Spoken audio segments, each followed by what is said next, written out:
Assalamualaikum warahmatullahi wabarakatuh. Wilujeng enjing pamirsa, simkuring bade nepangkeun. Nami simkuring Ayu Cynthia. Dina dinten ieu, simkuring bade ngadugikeun warta anu judulna ngeunaan budidaya lele di Cianjur ku para prajurit TNI.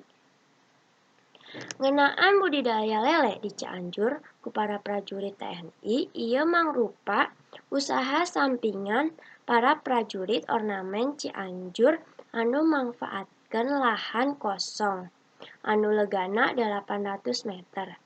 Kalawan modalna 300 nepikeun 800.000 pikeun meuli benih lele jeung parabna. Para prajurit neuleuman usaha budidaya lele sangkan leuwih sarta henteu meakeun tempat. Lele teh diasupkeun kana balong anu digebangan, anu ukuranana 1 atawa 2 meteran.